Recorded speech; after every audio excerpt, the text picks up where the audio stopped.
from them.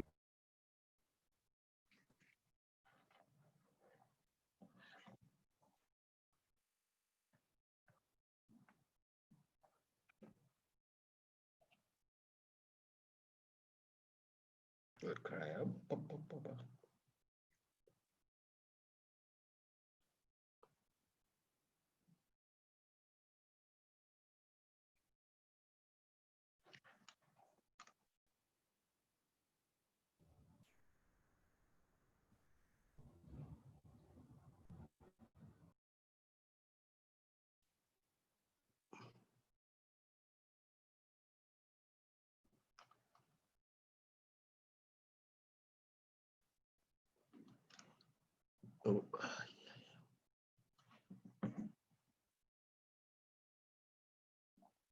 Oh.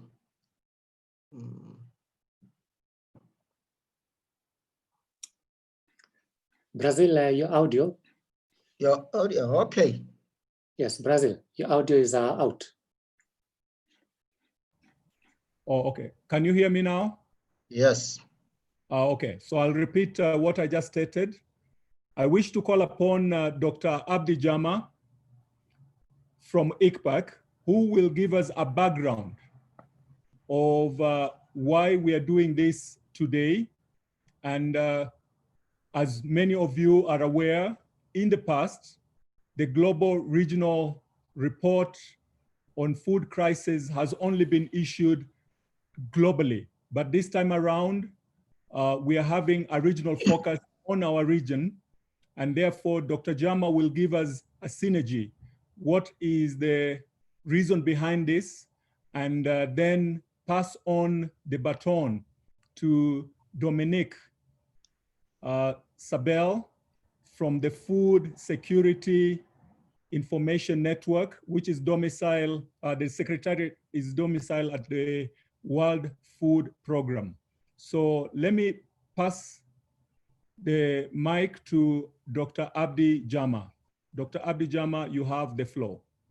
Thank you, Brazil.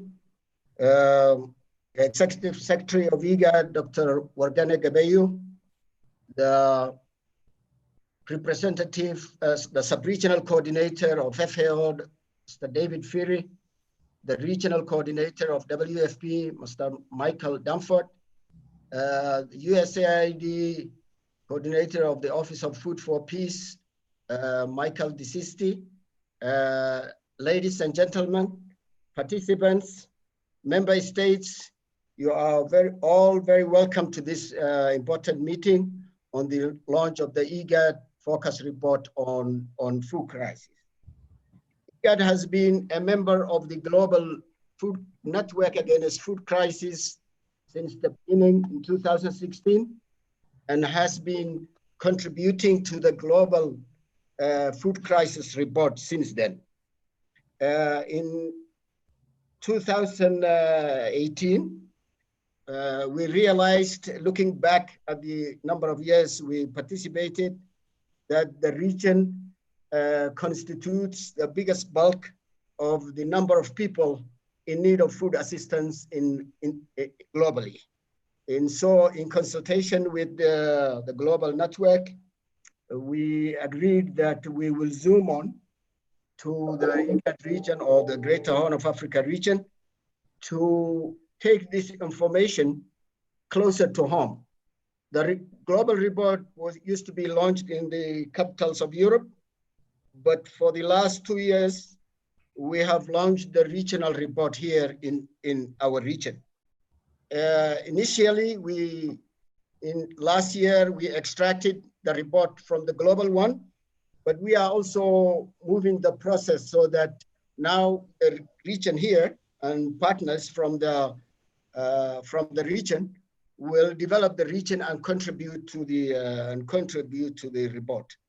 The global network is a network that consists of about 16 agencies now. It's the network is funded by the EU, very important leader in this area, and is facilitated by the Food Security Information Network on the global side, and the Igad Food Security nutritional resilience analysis hub from the Igad side. The report is focuses more on food insecurity and malnutrition issues. This is so that it can inform the humanitarian and development issues in our region. This is also the unique thing about the report, is that the report globally now uses the same methodology for the analysis and for the determination of the different phases of people, whether they need food, their resilience status, and where they are in terms of food security. So this is globally harmonized, regionally integrated. It's very useful report. So with that, I want to welcome the floor to Domenica Sabella to make the presentation on the global component of the report. Domenica, welcome.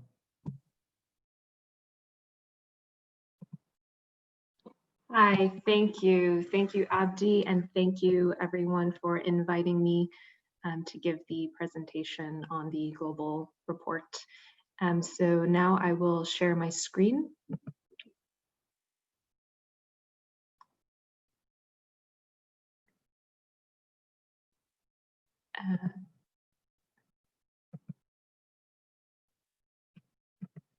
Just 1 second, please.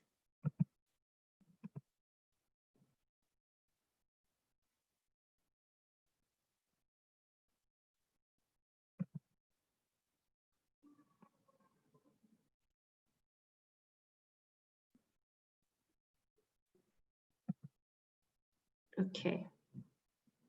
I believe my screen is visible. Yes, please. Wonderful, thank you. So before going into the findings of the report, I'd like to just briefly speak a little bit more about some of the tenets that Abdi kindly raised. So essentially, FSIN is a global initiative, which was of course founded by FAO, IFPRI, and WFP, to improve how food crises are understood through advancing the quality of food security and nutrition data, but also collection and analysis. FSIN is essentially a technical platform, and it is used for sharing knowledge, best practices, and lessons learned among food security and nutrition experts. FSIN also facilitates what is known as Pillar 1 of the Global Network Against Food Crises, but it also facilitates the annual flagship Global Report Against Food Crises, which is a public good that is the result of a multi-stakeholder, independent, consensus-based assessment of acute food insecurity situations globally. And also to echo what Abdi was saying, the global network was launched in 2016 at the World Humanitarian Summit by the EU, FAO, and WFP. And essentially, its objective is to tackle the root causes of food crises through shared analysis, knowledge, and strengthen coordination.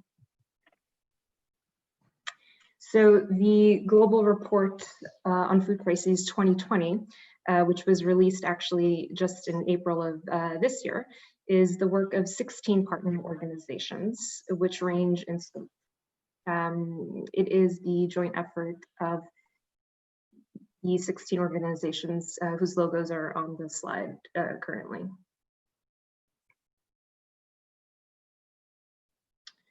So with that, I'd like to talk a little bit now about the key findings of the report. So the data and the analyses in the 2020 report, I should highlight were prepared before COVID-19 pandemic, and they do not account for the impact on vulnerable people in food crisis situations. So as Abdi was also kind of mentioning, the report uses IPC, but it also uses Cadre Harmonisé for West Africa, or an IPC compatible product such as FISNAT. When these aren't available, other assessments, including WFP assessments and humanitarian needs overviews, are also used. The estimates provided correspond to the highest estimates registered for the calendar year, which is of course independent on seasonality, so also referred to as peak. The report shows that the number of acutely food insecure in need of urgent assistance, so IPC-CH phase 3 or above, in the world has been on the rise. In 2019, about 135 million people in 55 countries and territories, which were analyzed in the report, were found to be in crisis or worse. And you can also, by looking at the slides, see that yes, it is true, there has been year on year an increase in the number, but you'll also notice that the number of countries have also increased with that. So, where are the 135 million people who are acutely food insecure? Well, 73 million, or about 54% of the global figure, again, falling into IPC-CH3 and above, were in Africa. 43 million were in the Middle East and Asia. And I'd like to note that Yemen, Syria, Afghanistan, and the conflict in these countries essentially contributed to this figure. Next, we have Latin America and the Caribbean at 18.5 million. And the reason for this number essentially comes from a large number of cases in the dry corridor, Haiti, and Venezuela. Interestingly, in 2019, we had a number for Venezuela for the first time. And then Europe at 500,000 attributed to Ukraine. So the drivers of acute food insecurity. There are three main drivers: conflict, weather extremes, and economic shocks. For the bulk of the people, so the majority of people, the primary driver was actually conflict and insecurity. But it's important to note that drivers do not work in isolation, and in most cases, they're actually a combination of two or all three. And here you'll see the breakdown by number of people and where.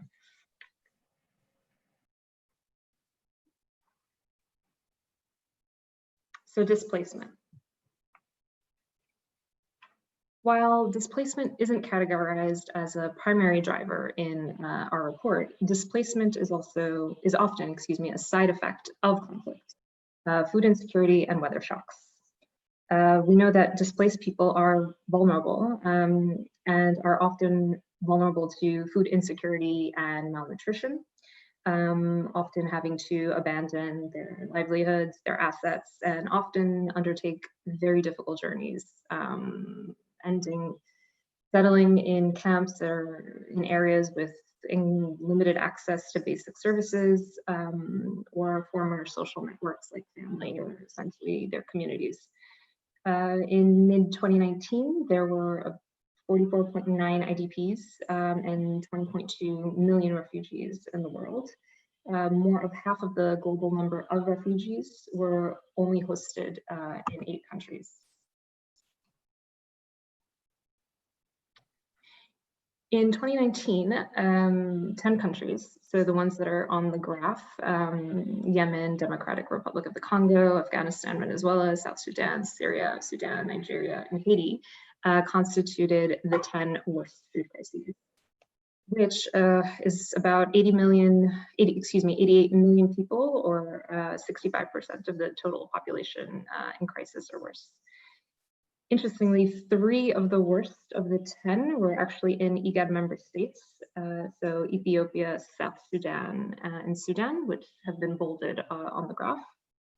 I'd also like to highlight that it's important to note that while the graph does show the worst crises by the number of people, for a country like Ethiopia, where the higher number of absolute, excuse me, there's a higher number of absolute number, there's also a lower prevalence. While South Sudan, for instance, has a slightly lower absolute number, but a higher prevalence. So that's why it's essentially important to point out both. So nutrition the report also covers malnutrition. An estimated 75 million stunted children were living in the 55 countries and territories which were analyzed in this report, and 17 million were suffering from wasting. Children have limited access to nutritionally diverse diets, clean drinking water, sanitation, and healthcare. And while, of course, this weakens their health and nutrition status, it also has dire consequences for development and long-term productivity.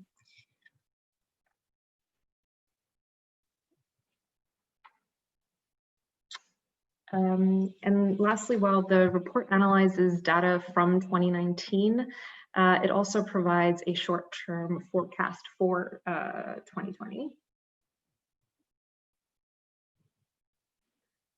But I'd also like to caution that the acute food insecurity forecasts for 2020 were produced before COVID-19 became a pandemic, and therefore does not account for its likely impact on the food crisis countries.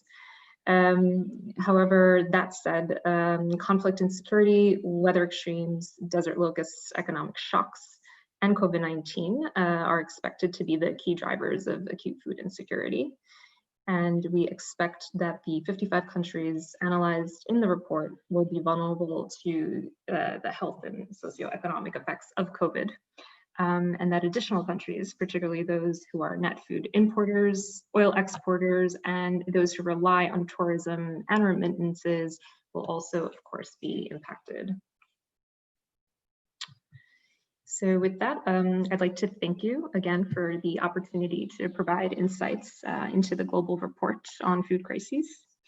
And I, of course, invite you to explore the full report on the FSIN platform, which is listed, which is listed along with context on the screen.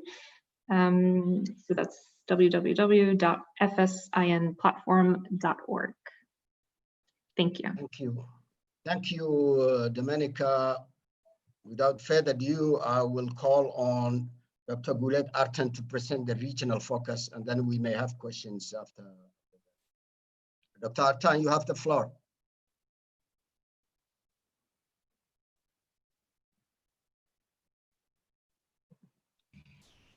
Thank you very much, Abdi. Can I, let me share my screen? Yes, sure.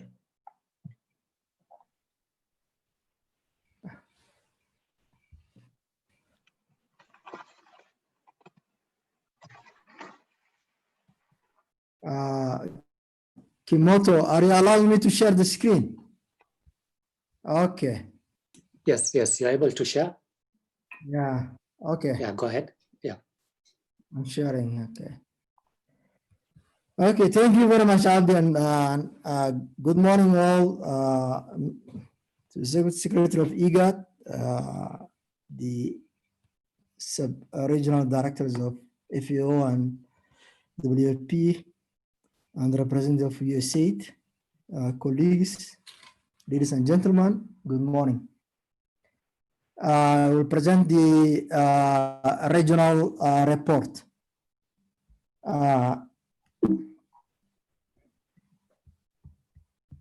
So let me.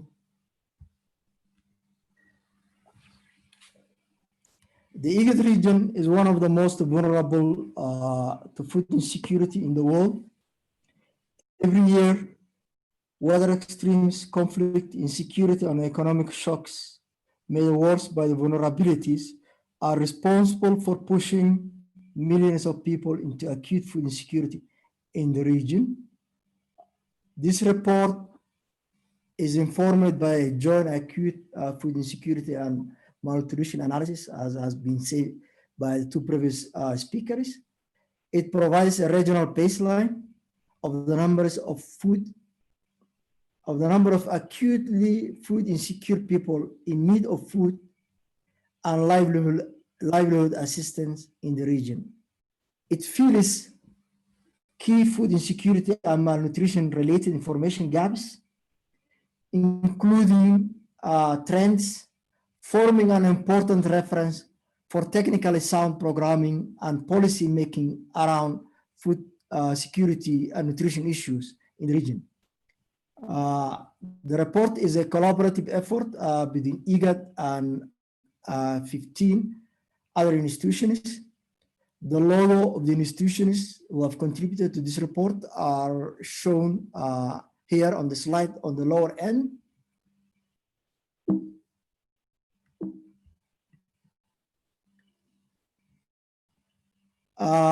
In 2019, in the Igad region, there were 27.6 million people in crisis or worse. When we say in crisis or worse, we're using an index called the IPC index, a 3 or above. 3 means people are in crisis.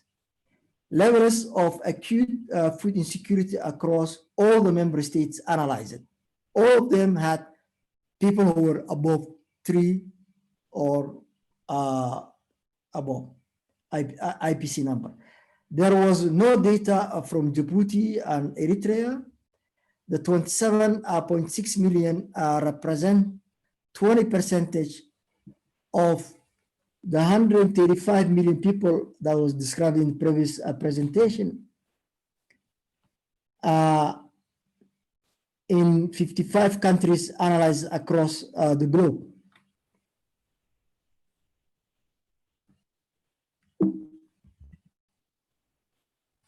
It is important to note that acute levels of food insecurity across the Igad region have been steadily increasing since the launch of the first report in 2016, with an increase of 2% above 650,000 people were recorded in 2019 compared to 2018. This was mainly due to a rising number of acute food insecurity people in Kenya, South Sudan, and Uganda. However, the numbers were stable in Ethiopia and have decreased slightly in Sudan and Somalia in 2019 compared to 2018. So now let's go country by country. These are two countries that have the highest numbers of food insecure people in the region. Ethiopia and South Sudan were two of the major food crises in the region, and they are among in the 10 top worst food crisis in the world. With Ethiopia 8 million in people in crisis or worse levels of acute food insecurity, South Sudan had 7 million. Ethiopia, 8 million people were representing about 27% of the analyzed population. This included 1.9 million in emergency. Out of those 1.9 million, 1 million were in Oromia. The main driver here was below average and erratic rainfall that diminished crops and livestock production early on the season, on the year. But Ethiopia is one of the countries where the numbers of acute food insecure population has decreased recently from the last few years. If you look at in 2016, it was 9.7. Last year, it was 8. So it is steadily decreasing. On South Sudan, in terms of prevalence of food insecurity in the region, it topped the list percentage-wise. 61% of the analyzed population were classified in crisis or worse of levels of acute food insecurity. 7 million people represented 61% of the people who were analyzed for this study. 21,000 of those people were actually at the IPC 5 famine catastrophic. The drivers were record low harvest in 2018 following a poor rain and conflict that has continued to displace people and extremely high food prices. On Sudan, Sudan had 5.9 million people representing 14% of the analyzed population. This, but compared to 2019, it decreased marginally. However, the worsening of the economic crisis has led to currency depreciation. This is pushing food prices up and limiting livelihood opportunities, compounding this leading to a reduced food access. On Kenya, there were 3.1 million people. That was 22% of the analyzed population. Mostly were in the pastoral area. Most of the levels of acute food insecurity were pastoral household and marginal agro-pastoralist. Other populations of concern included refugees in the Dadaab and Kakuma camps, who have faced a rationing cut of between 15 and 30%.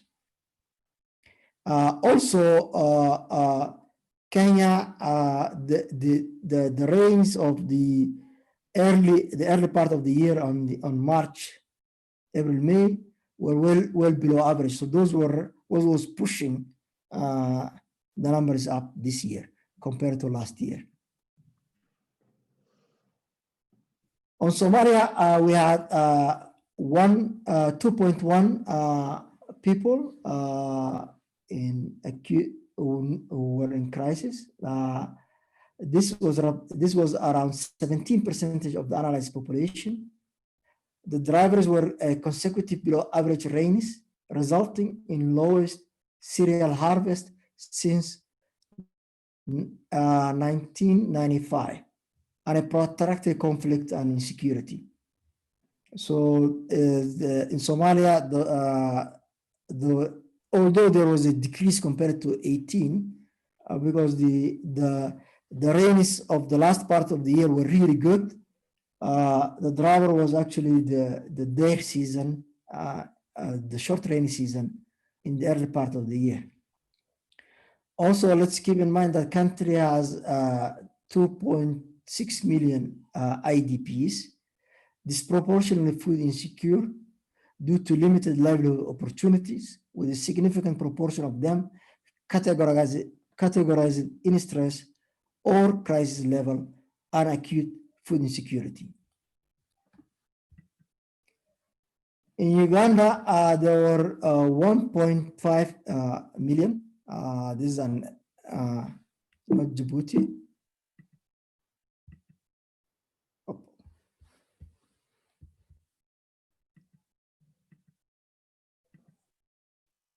Yes, in Uganda, there was 1.5 million people, representing 4% of the analyzed population.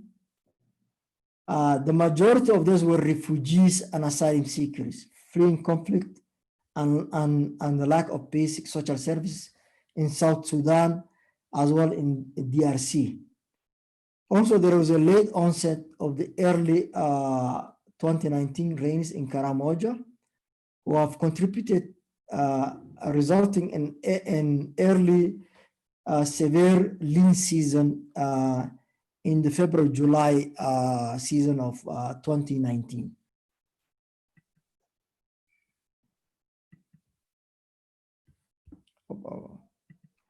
Sorry. So Djibouti was minimal, actually it was 115,000 people who were in need of food aid, and in Eritrea we didn't have any data. The drivers. The main driver was climate, weather, extreme weather, also conflict and insecurity and economic shocks.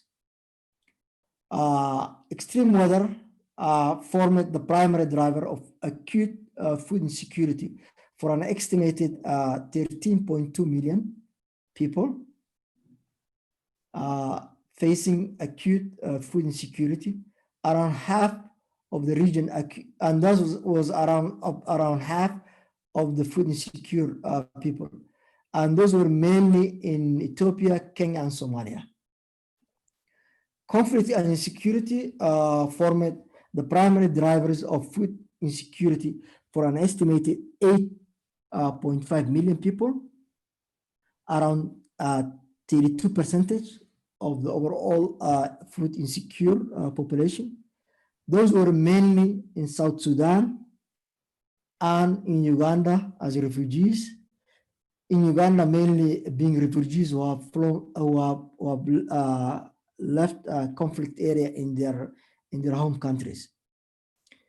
Economic shocks formed the primary drivers of acute food insecurity for an estimated 5.9 million people facing acute food insecurity in Sudan, where the ongoing macroeconomic crisis has caused food prices to spike, hence limiting food access.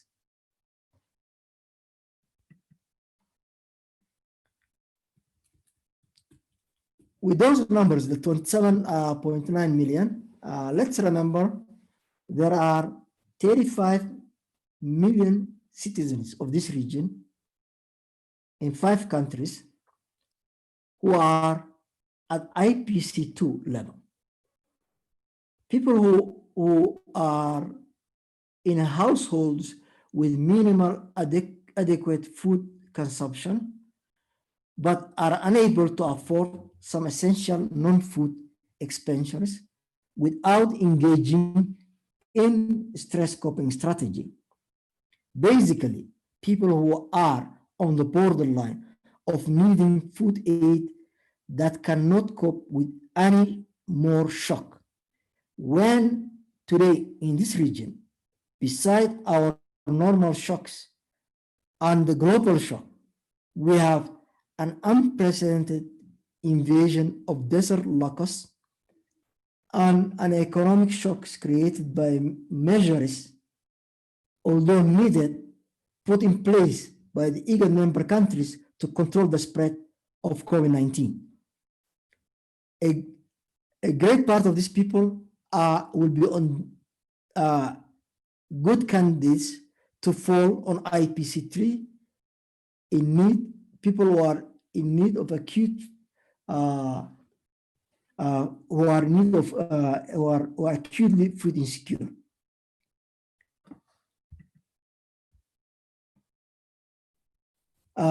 Nutrition-wise,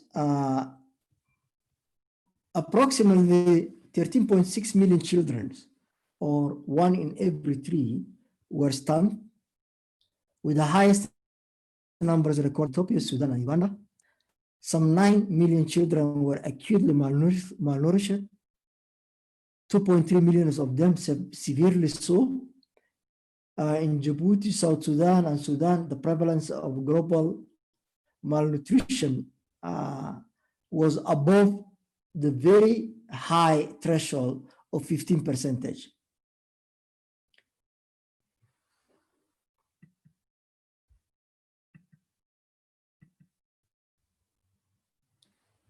Yeah. So the key contributing factors to this high rate of malnutrition included suboptimal infant and young child feeding practice, acute food insecurity, lack of access to adequate, safe water and sanitation facilities,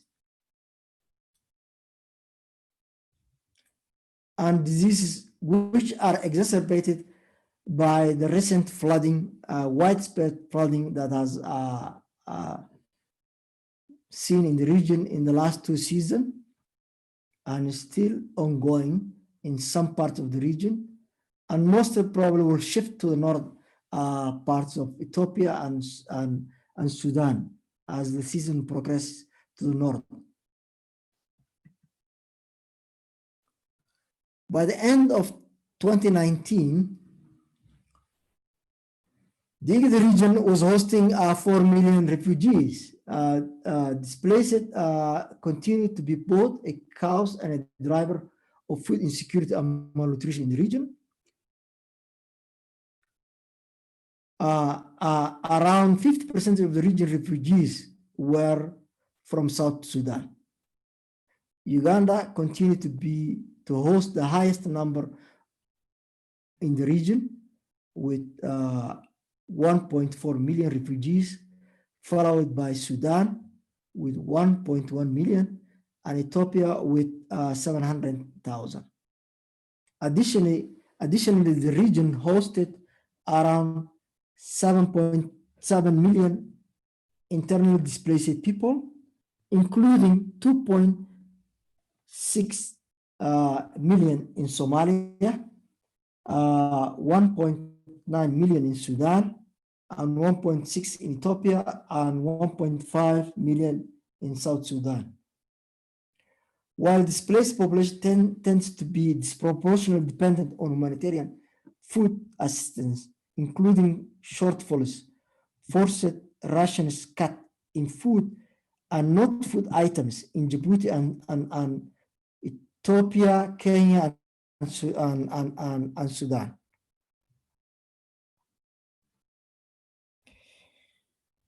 Okay, so now let's forecast. This report was a backward looking.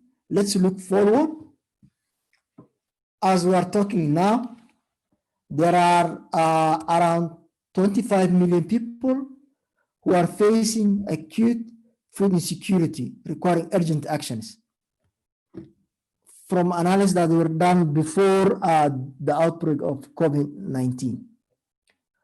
Those are fewer people compared to 2019, but this is without considering the effect of COVID-19 project.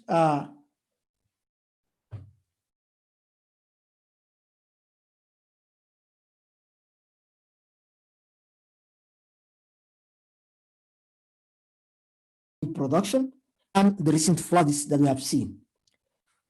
Although this is a reduction from the level of 2018, and this was attributed to the abundant rains throughout the region during the 2019 short rainy season, the October, November, December rains that were followed by above average rains in the March-May rainy season.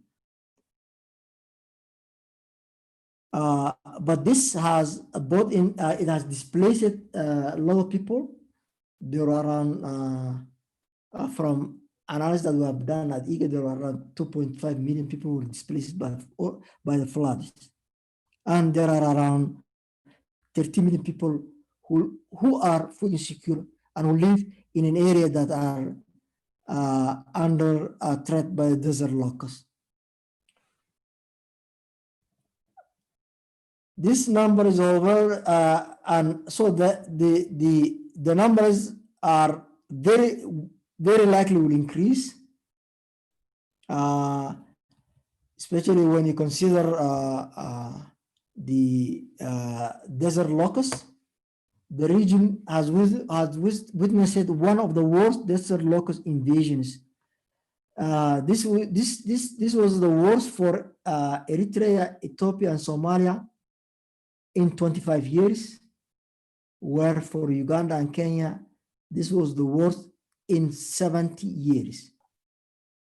While there has been a significant control efforts on the desert locust, there is still a risk of a continuous spreading and reinvasion, more so considering the ongoing breeding in the Arabian Peninsula. In the worst case scenario, desert locust infestation will cause significant losses during the 2020 main and secondary season, resulting in below average harvest. And also, okay, only time, please. Also, it will damage. It will result. It will damage pasture. Of great concern are those populations already facing stress or worse. On COVID-19, although not factored in this analysis and its impact on the economies of on the food chain system, will significantly drive the numbers of food insecure people in the region. Measures to curb the spread of the virus, including curfews, lockdowns, are expected to severely affect the urban and peri-urban poorest in particular. Even if food is available, the disruption or complete erosion of livelihood will cause a deterioration in livelihood resources and purchasing power, hence limiting access. Therefore, while the majority of food insecure people are expected to remain in the rural area, the majority of increases in the numbers of food insecure due to COVID-19 impacts will likely be among the urban and peri-urban population, poor population. In this regard, an analysis done by Igad outside of this consortium supports the likelihood of the doubling of the numbers. Very soon, we'll share the data and our recommendations on actions needed to avert the crisis turning into dire humanitarian conditions. Thank you very much. Thank you. Abdi, I'm giving back. All right, thank you very much, Dr. Artan. If there is one or two burning questions, please go to the participants button and you will see raise hand on the right-hand side. And so the floor is for one or two questions, very self-explanatory presentations. The bulk of the people in need of this food aid are in Africa, and the bulk of that in Africa are in our region. Very elaborate presentation. Please, one or two burning questions if need. There are. Welcome.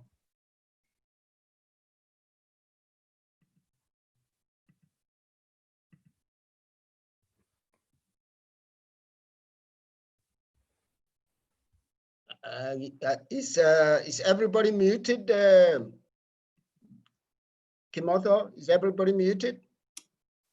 Or can people? Yes, everyone is muted, but it's possible to raise the hand. Okay. I can see Raymond K. Okay, Raymond, you have the floor, please. Yes, thank you very much for that presentation, Dr. Tan. Mine was just in regards to the figures of Uganda. Where do these figures come from? The ones that show the highest amount of people being those who are displaced. I didn't see the source there. It would be nice to reference it for future purposes. Thank you. Can I respond? Yes, Yes. please, go ahead. Thank you very much. The numbers are from the IPC and FNWG is a consortium. So they're from UN agencies, the country itself, and Uganda itself. Thank you very much. Thank you, Dr. Artan. I don't see any other hand. So in the interest of time, I hand it back to Brazil to invite the ES. Brazil, you have the floor. Yes, thank you very much, Abdi. Thank you very much, Dr. Tan and Dominique, for the wonderful presentations. I think the information has been very well relayed. At this moment in time, I think we need to move to the third segment of today's program, and that is to get remarks from the Executive Secretary of Igad and some of the key partners who've been involved in this particular activity. So without further ado, allow me to invite Dr. Wokne Gabinehu to make his opening remarks. Daktari, please welcome.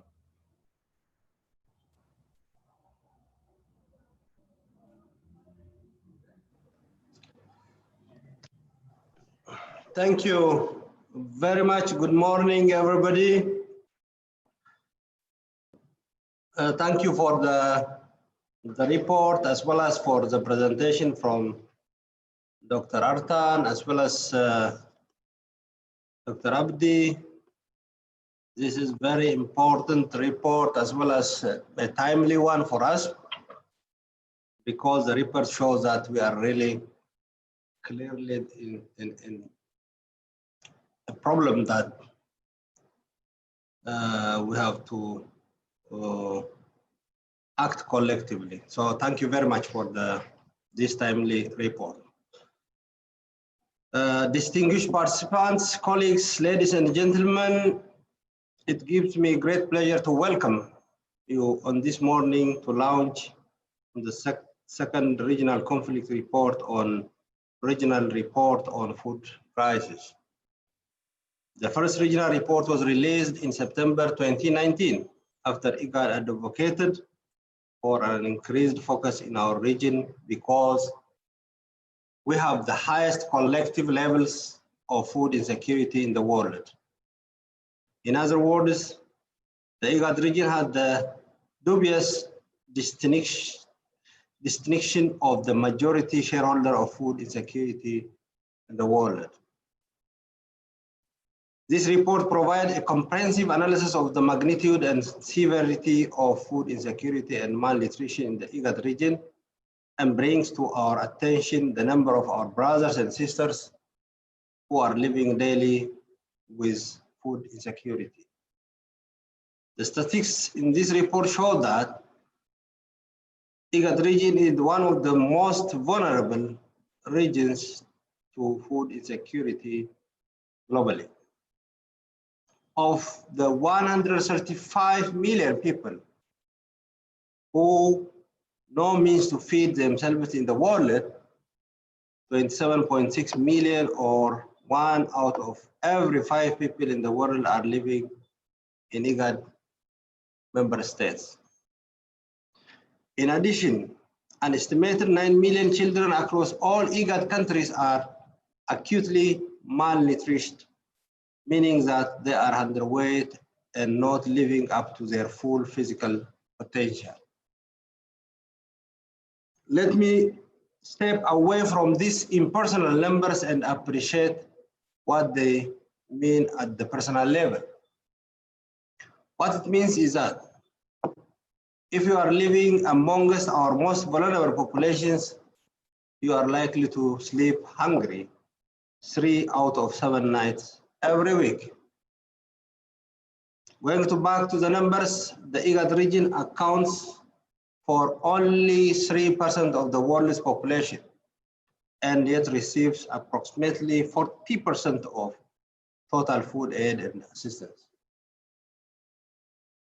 This is disheartening that for a part of the world where we have bumper harvest in Sudan and other countries, but food insecurity in most of the countries in the region, which are less than 3,000 kilometers away from each other, a few hours by air and 2 days by road, most of them to each other.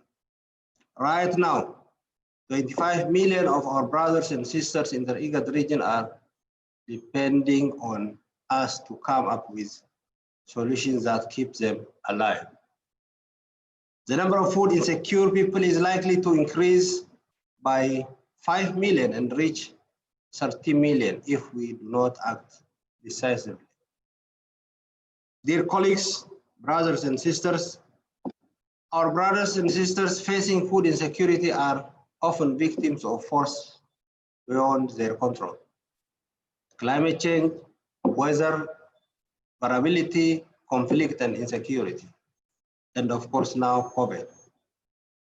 They are also vulnerable to social and economic shocks as well, which has destroyed both lives and livelihoods. And now, in addition, we have to contend with the impact of the worst desert locust invasion in quarter of the century, as well as widespread flooding. As a result, our region has become one of the world's most protracted refugee and IDP situations in the world. Distinguished participants, ladies and gentlemen, the Igad region is now under a triple threat of the coronavirus, food insecurity, and fragile peace and security situation.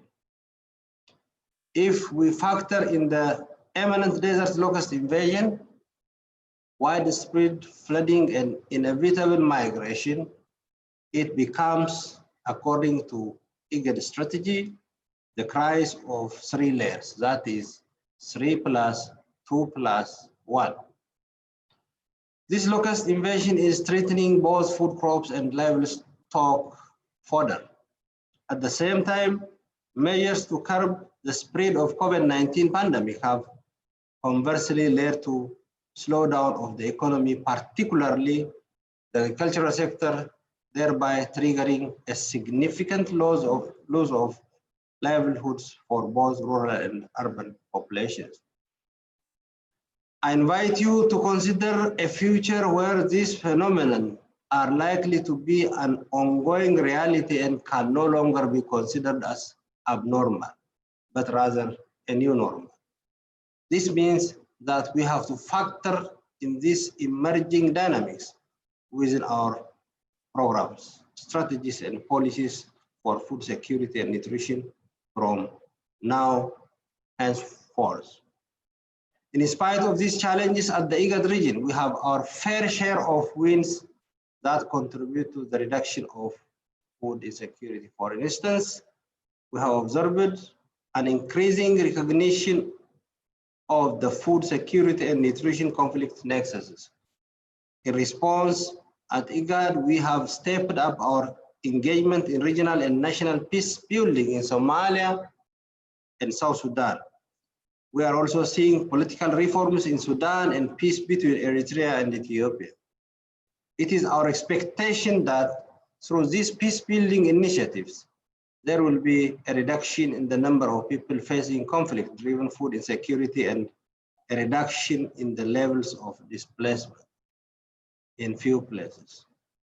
I would also like to draw your attention to the highly commendable work of our member states and governments, development and humanitarian partners. We have brought about significant gains on the control of the desert locust as well as the management of other disasters causing food insecurity.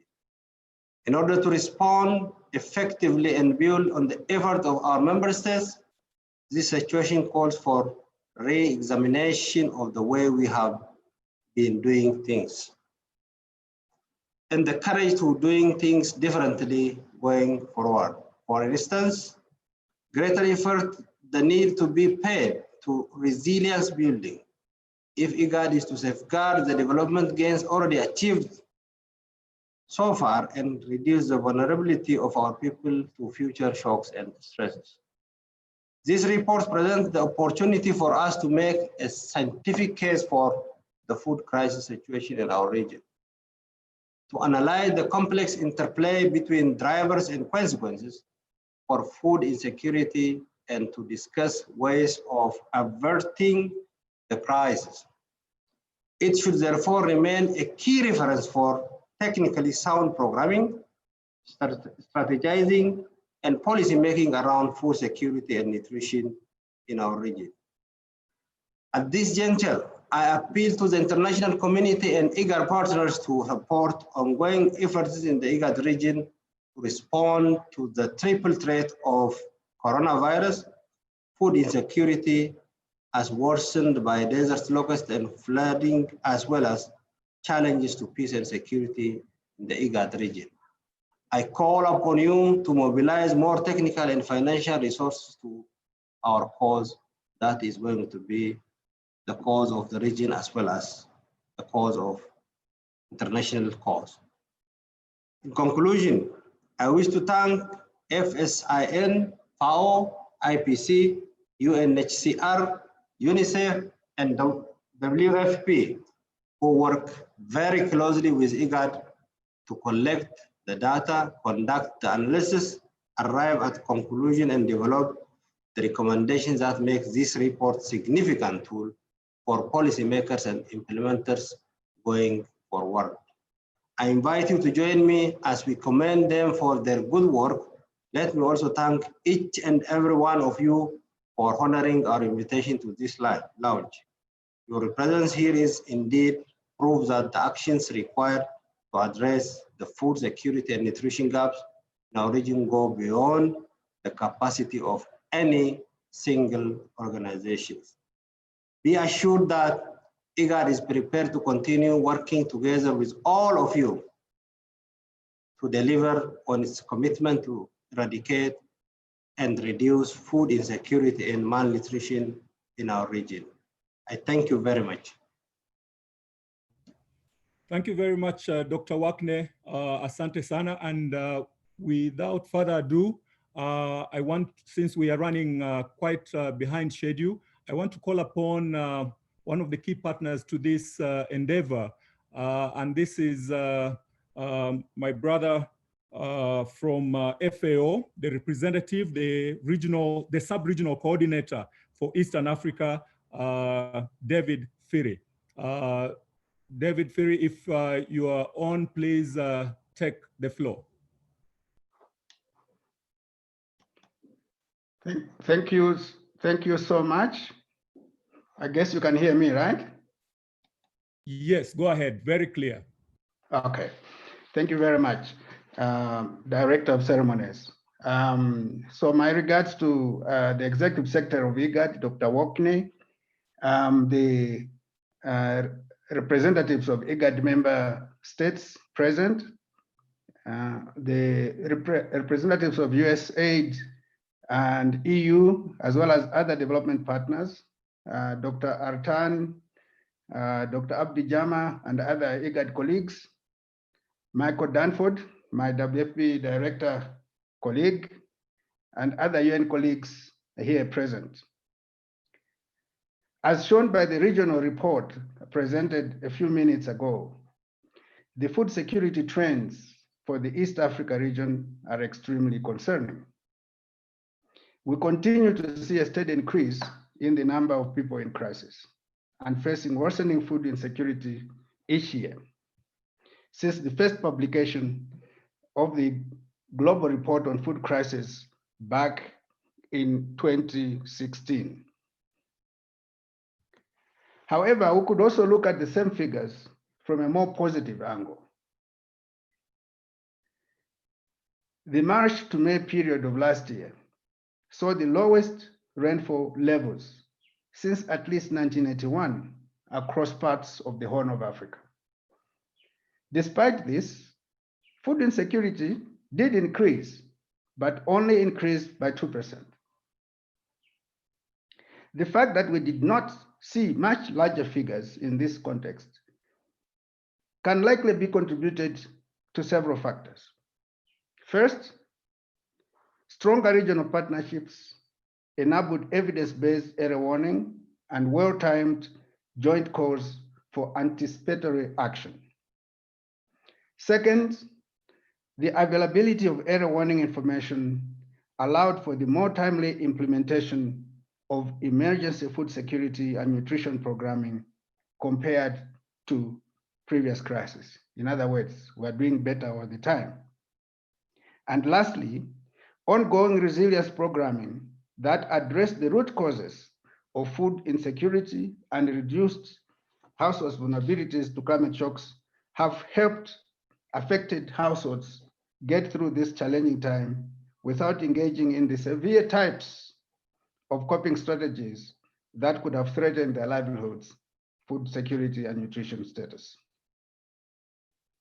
Unfortunately, the East Africa region seems to be unable to get a break from the cycle of recurrent shocks, as recent analysis showing that food insecurity prospects for 2020 are again likely to be poor due to several drivers. Despite generally favorable rainfall during the first half of this year, several flooding across parts of the region have already affected 1.3 million people. Amidst the West Desert locust outbreak already mentioned in more than 25 years, and in some cases 70 years, the ongoing COVID-19 pandemic has caused many hardworking individuals to lose their jobs, children to lose their access to education and school feeding programs, threatening the rural livelihoods of millions of cropping and pastoral households, and farmers to lose access to agricultural inputs, to extension services, as well as to the markets where they typically sell their production. These colliding challenges require immediate collective effort in order to both prevent an even worse food crisis from developing, as well as support the recovery of affected populations once we are on the other side of this crisis. First, decisions and programs can only be effective if we have a clear understanding on the needs of affected communities. With this in mind, innovative approaches and technologies are required to continuously monitor the evolving situation. Recent successes, such as FAO's collaboration with Penn State University's Plant Village to develop eLocust 3M, and ongoing work by both World Food Programme and FAO to do remote data collection using cell phone-based surveys, shows that this type of innovation in the time of crisis is possible, and it can play a vital role in decision-making. Additionally, improved emergency preparedness and multitask monitoring systems are needed to ensure the successful implementation of anticipatory actions in timely manner. The ongoing joint work by the region's Food Security and Nutrition Working Group is an excellent step in the right direction. Of course, further work is still needed to ensure flexible, forward-looking error warning systems are fully integrated into existing institutions, including Igad, in the region, and that these systems are better linked to pre-agreed action plans and financial resources to ensure we act in time to prevent or mitigate the effects of a future hazard, rather than continue to just respond to disasters after they have happened.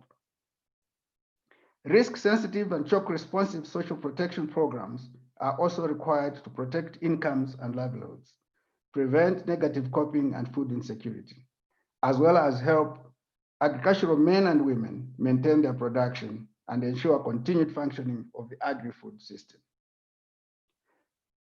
Finally, Executive Secretary, and to ensure improved longer-term resilience, we need to increase investments in vulnerability reduction measures, such as drastically scaling up DRR good practices, disaster risk reduction good practices at farm and community level, and risk-proofing infrastructure to climate extreme events. We at FAO, we believe that by changing the dialogue and by moving our work from disaster management and emergency response to anticipatory action and disaster risk reduction approaches, we can build inclusive, resilient pathways to stronger livelihoods and food systems and help our member states in that process. Through this approach, we are confident we can reverse the recent rising trends in food insecurity indicated in this year's regional report on food crisis, and getting closer to the African Union as well as the UN dream of a zero hunger world. I thank you very much. Thank you very much, Brother Firi. And we thank you, and more especially you and your colleagues at FAO, both at the sub-regional office and also in Rome, for the partnership that you have extended to Igad and to the member states in our region. So as we continue in this segment, I want to call upon Michael Danfold, the Regional Director of WFP, where the Food Security Information Network Secretariat is domiciled. Michael Danfold, you have the floor. Thank you very much. Can you hear me clearly? We can hear you loud and clear. Go ahead, please. Excellent. Thank you so much. To Wakni Gabayu, the Executive Secretary of Igad, to David Fleary, the Director at FAO, and Mike DeSisti, Director of Food for Peace in USAID. Ladies and gentlemen, many thanks to the organizers and to Igad for the invitation to speak at this remote launch of the Regional Report on Food Crises. This is in fact the first launch I have attended since becoming WFP's Regional Director for East and Central Africa only this Monday. And although at the moment I'm still sitting in Dar es Salaam due to the travel restrictions that are in place, I know I'm familiar with the region. I equally recognize I have a lot still to learn, but this of course is a very good start. And I thank all of you, and particularly the presenters, for the excellent presentations that they made this morning.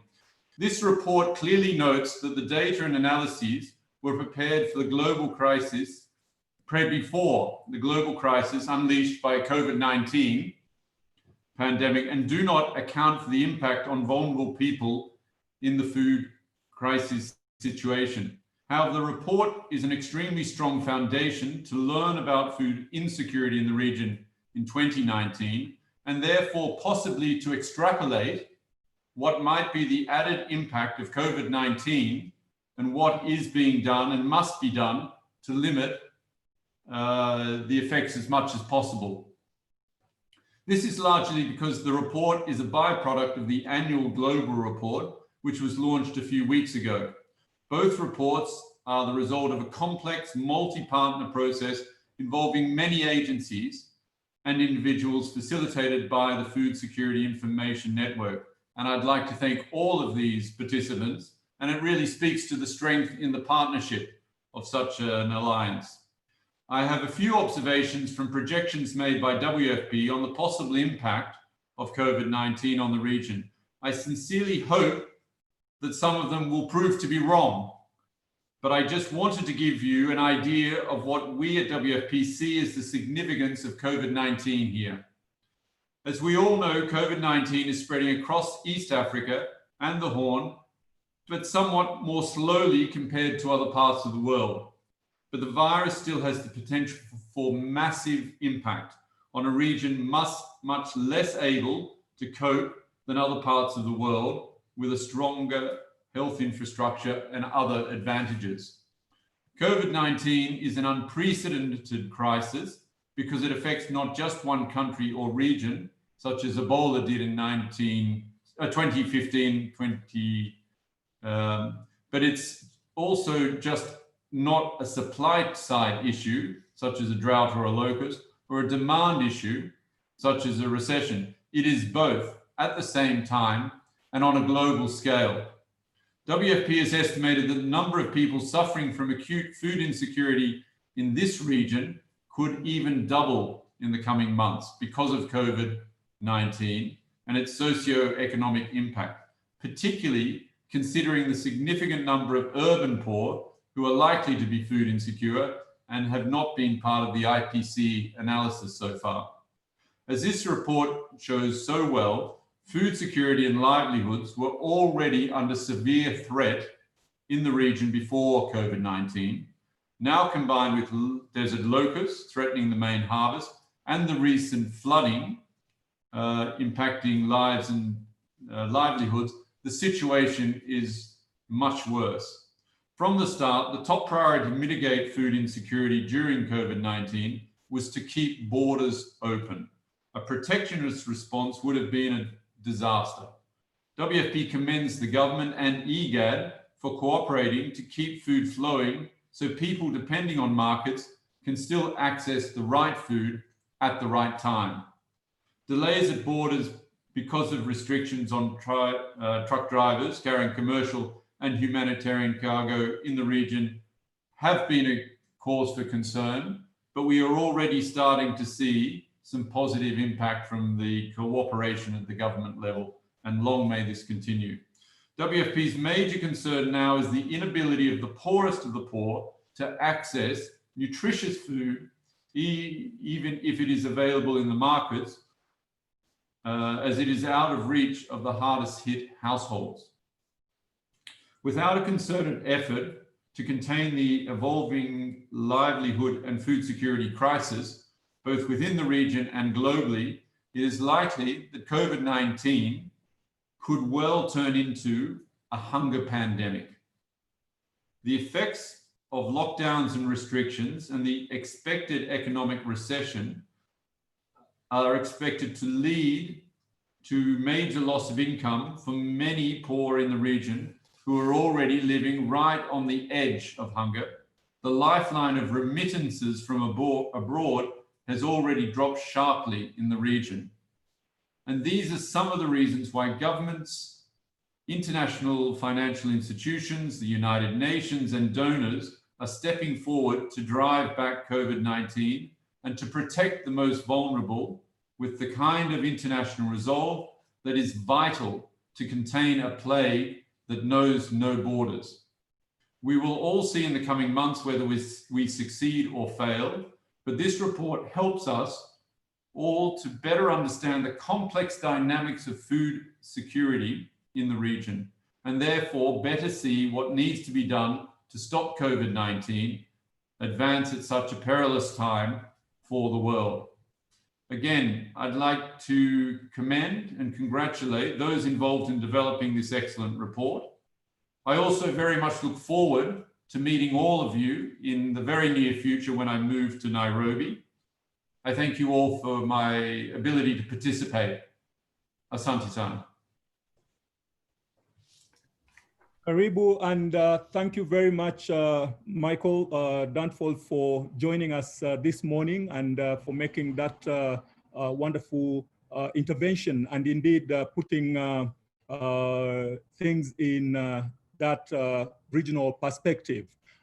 We do really appreciate this is actually your core business, food emergency and relief in our region, and you have done a magnificent job. Without taking the floor for too long, I know there is the issue of school feeding program, for example.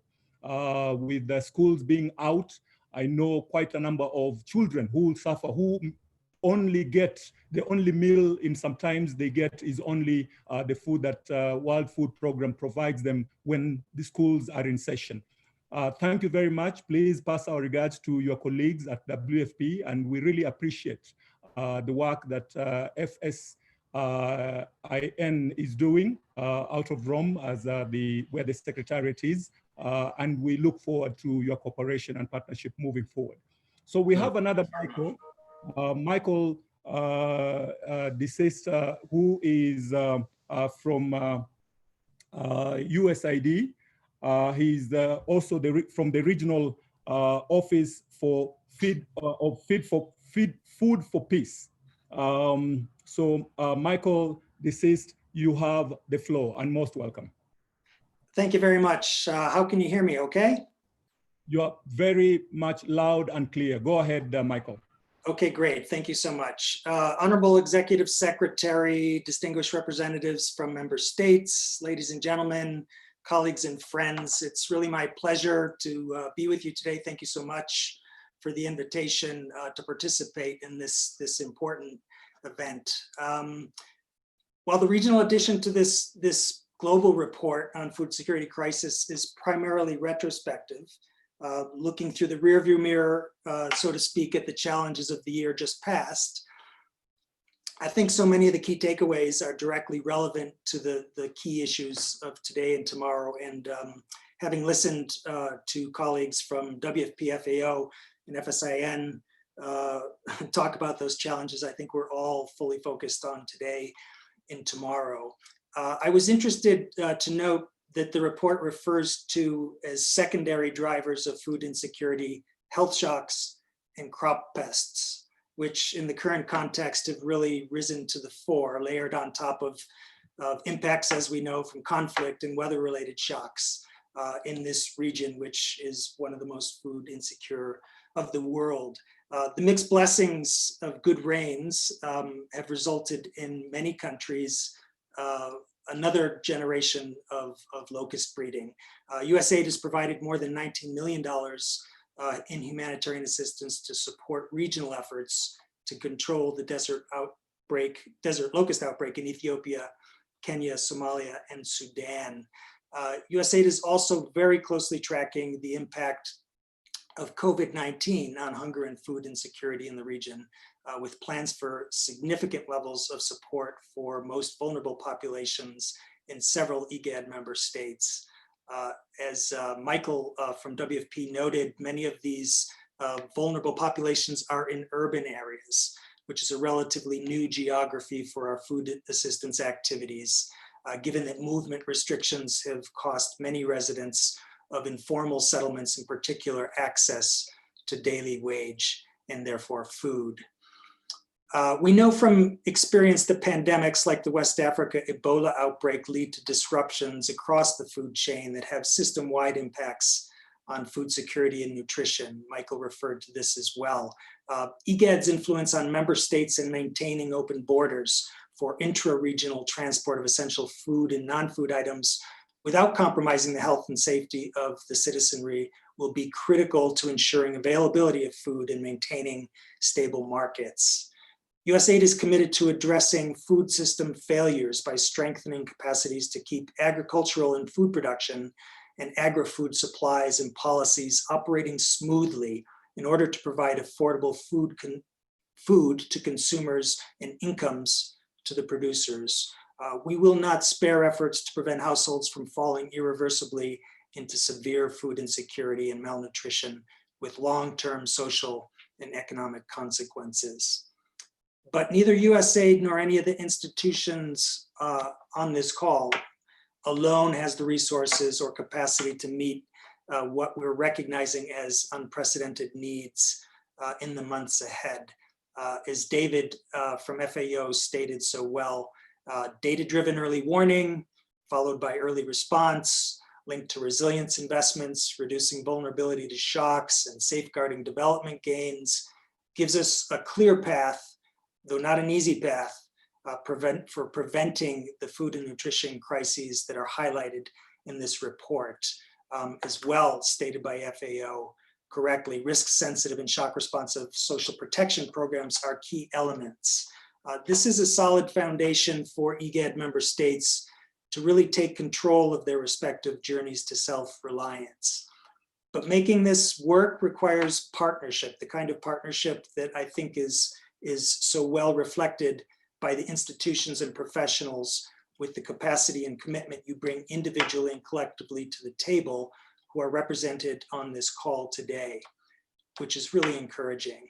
With this in mind, USAID encourages IGAD to continue fulfilling its critically important role as a platform for collective action, addressing not only the region's humanitarian, but also development and peace-building priorities to assist regional and local efforts responding to the multiple dimensions of food crises while facilitating more equitable sharing of the resource burden.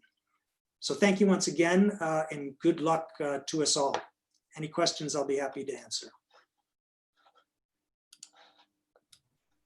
Thank you very much, Michael, deceased from USAID Food for Peace Regional Office. We have an apology from our colleagues from the European Union, DEVCO, who could not join us because they had another virtual conference going on more or less around the same time.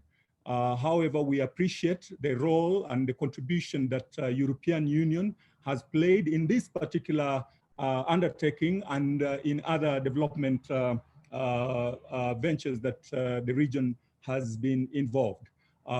So at this moment, we want to thank all the speakers and all the panelists and the presenters who've made their presentation, and maybe open the floor. If you allow, we could just overshoot with a few minutes.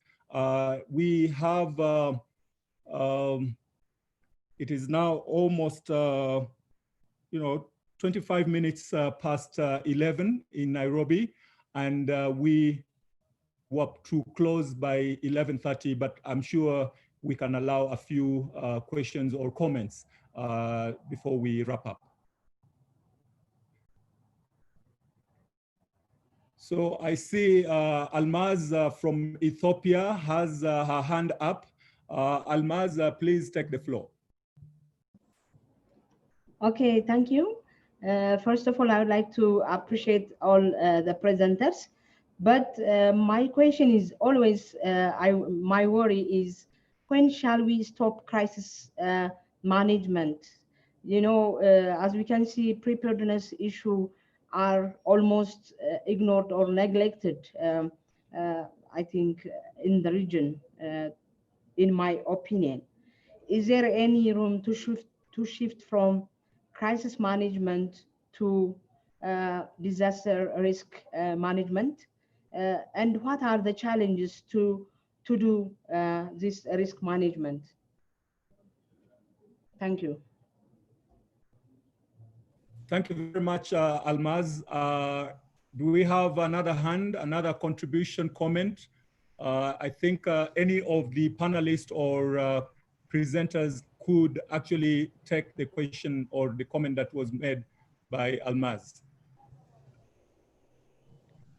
I see no other hand.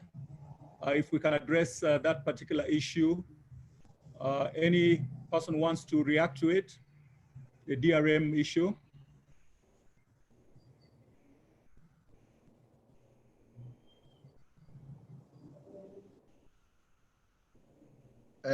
Brazil. Go ahead, Abdi. Yeah, we are all, well, thank you, Almas, for the good question. I just want to agree with you that really maybe the shift from just managing crisis to DRM management is very crucial. Our Igad Executive Secretary has recently formed several task forces, and we are in the development of Igad food security and nutrition response strategy, and we really prioritize the issues that you raised in that response strategy. For too long, our region has been managing crisis. Obviously, you know, some of these things are not peculiar to us. You know, droughts, floods, they happen in other countries. And I have to believe that that we have been doing a lot in terms of, you know, this crisis from turning into, and droughts and others turning into famine. And so for somebody who has been in the region for a long time, I can see some development in that area, but there is a lot to be done. So as you rightly said, we in our new strategies and task forces and food security, desert locus, we would like in coordination with member states to do more in the area that you mentioned. Thank you. Thank you very much, Dr. Jama. I see Kefle Mariam had his hand raised. We are seeing quite a number of participants dropping off, which is still okay. So if we could just be very brief in our comments or reactions. Kefle, please take the floor.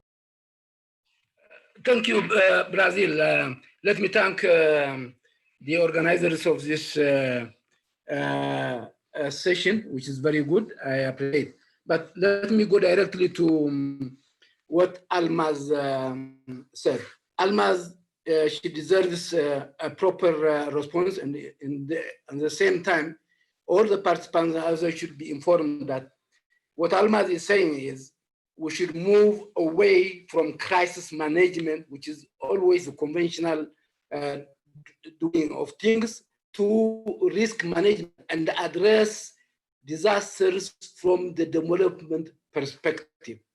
I was expecting colleagues from Igad mention about the existence of disaster risk management. And also I appreciate David Ferry, who only mentioned about moving from crisis management to disaster risk management. So there has been an Igad disaster risk management program for quite long. It has been advocating to move away from crisis or from humanitarian response and do the actual resilience. And then in not only addressing only few hazards as they happen, but even the potential hazards before they come. So this is what we at Igad, we have been advocating, and we call about all partners here who are here today with us in this session, that also to look at it from the long-term perspective rather than only to come whenever there's a flood is coming, drought is coming, desert loss is coming, etc., but to have in place a structural place where you can manage the risk before it happens. Thank you. Thank you very much, Kefle.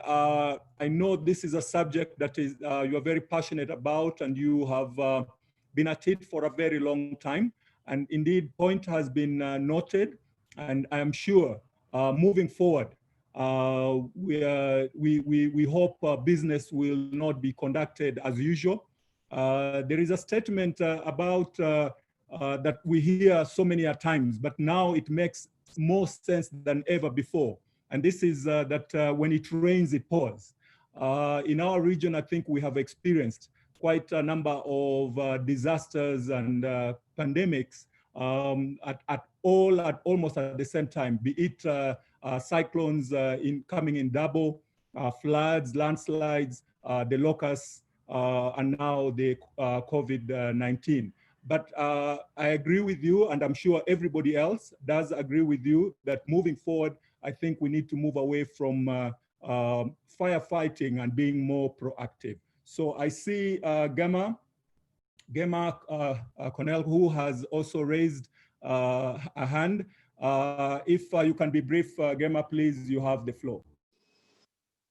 Thank you so much. And I won't take much time. And thank you to all of the colleagues for a really excellent conversation. You'll have seen my comment in the chat, and I just wanted to reiterate it. I really think it's important that we don't see this as an either or a dichotomy. It's not about we respond to crises or we do disaster risk reduction and disaster risk management. It's honestly about doing both. And this is particularly critical as we're in a context of a global climate crisis, which is going to bring more unpredictable events that are going to generate greater needs. We're in a context where violence and conflict are still continuing and bubbling in different places, often in an unpredictable manner. So we need the capacity to respond to emergencies, but I 100% agree with colleagues that more must be done on the preparedness side and disaster risk side. But really just to urge, and I know I come from a position where we coordinate emergency responses, so of course I have a particular perspective on this, but just to urge that we not see this as either or. We need both of these things. Every country in the world needs both of these things. I come from Australia, where the bushfires last year highlighted this. Every country needs the capacity to respond to emergencies, but also must do everything in its power to mitigate against the risk. So let's look at it as complementary and not either or. Thanks so much. And thanks again for the excellent presentations and the conversation. Over to you. Thank you very much, Gema, and we appreciate your comments and your contribution at this moment in time. So we want to bring to closure the brief plenary discussion that we've just had. Please go on the chat box and make your comments there. Don't feel that we are trying to muzzle you in any way. So please go on the chat box and put your comments there so that we can follow up on some of these issues. Having said that, I want to take this opportunity once again to acknowledge and send our gratitude to all our member states and our partners that include and not limited to FAO, WFP, USAID, European Union, but many other people that have been involved in this. Specifically, I want to give a shout out to the technical teams that have worked on this particular report, people in communication in IT who have made this virtual launch possible, the researchers and the analysts who have worked throughout in very difficult circumstances that we live in now to get this. We also want to acknowledge the media that has been very supportive, and some of whom have actually participated in this particular virtual meeting. We want to make it clear that the report is now online, and I see that it has already been, the link has been provided, and therefore soft copy can be downloaded from that particular platform. Having said that, I don't know if Dr. Jama or Dr. Atan have anything to say before we have a wrap up.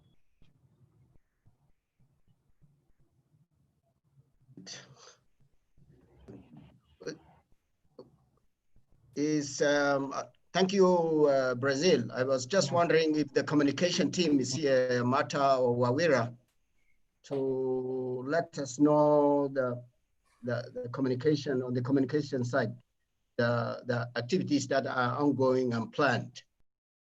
Mata or Wawira, you around? Kimoto, please unmute them. Hi, everyone. Yes, the report is available on FCN website. It's also reachable from social media, and it will be also sent by email, and you will be able to access it on our website also soon.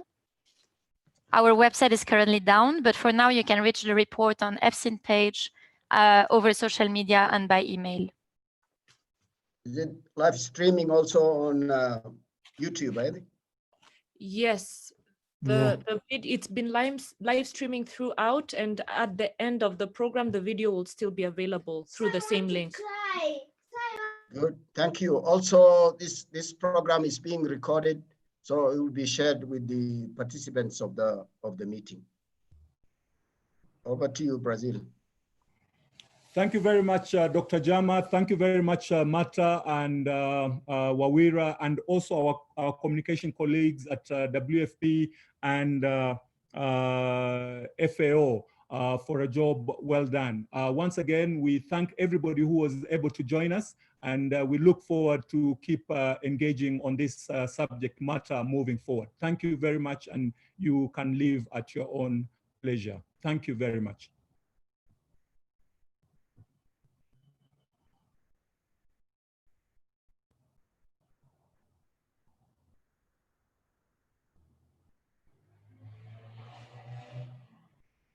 Dr. Jama, is that okay?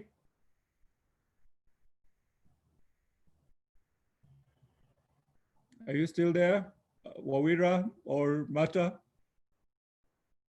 Okay, I was on mute. I think all we are okay. Okay. Brazil, thank you very much. I'll talk to you. Okay, thank you. Bye-bye. Thanks to everybody who is still around. Okay, bye-bye.